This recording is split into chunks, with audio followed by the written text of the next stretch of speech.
جمعة مباركة على الجميع. هنجهز مع بعض كده فطار سهل وسريع. هنسمي بالله ونصلي على الرسول عليه افضل الصلاة والسلام.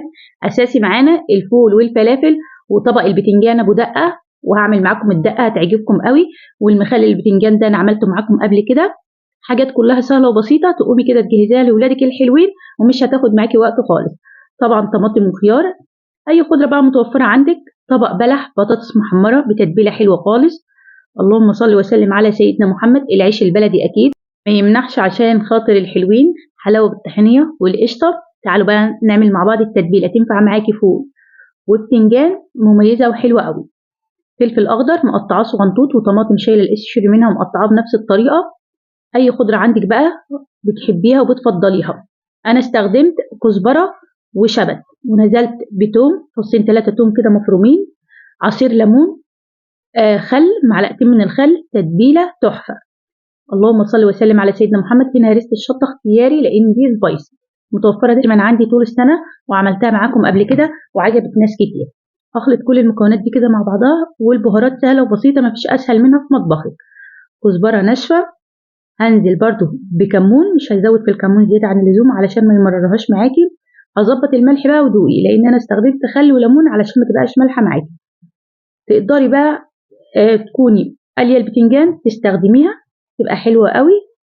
وهنا انا البتنجان كنت قليته مقشراه ورشيت عليه شويه ملح علشان يتخلص من الميه الموجوده فيه، علشان ما يشربش معاكي زيت.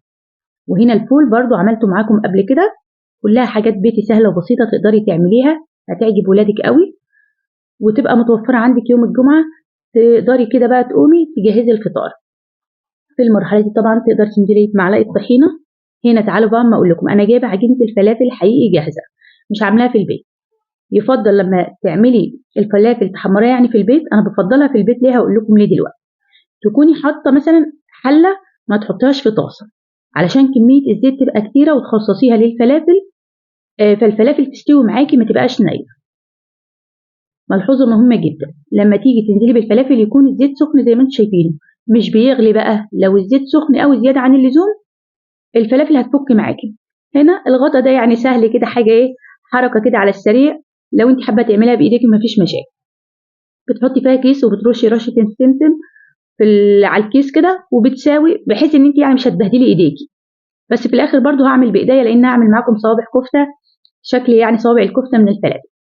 دي المقصود منها ان انت مش هتبهدلي ايديك، وبتبقي ماسكه الكيس كده من ورا وبتنزلي بيه. بس خلي بالك علشان الكيس ما يوصلش للزيت، تبقى ايدك مرفوعه عن الزيت شويه. خرجي بقى على مناديل المطبخ او في مصفى تتخلص من اي زيت فيها. هنا بقى زي ما قلت لكم عملت برضو بايديا صوابع الكفته، اشكال الولاد بتحبها، وتقدري تعملي الشكل المكور. اتمنى من الحلوين بقى لو عجبكم الفطار السهل السريع لايك وشير علشان يوصلكم مني كل جديد. ولو اول مره بتشوفوا قناتي، انا فاتن الجندي يا حلوين، بقدم لكم محتوى سهل وبسيط وعلى قد الايد، واتمنى ان هو ينول اعجاب الجميع. ليه قلت لكم انا بحب اعمل الزيت في البيت؟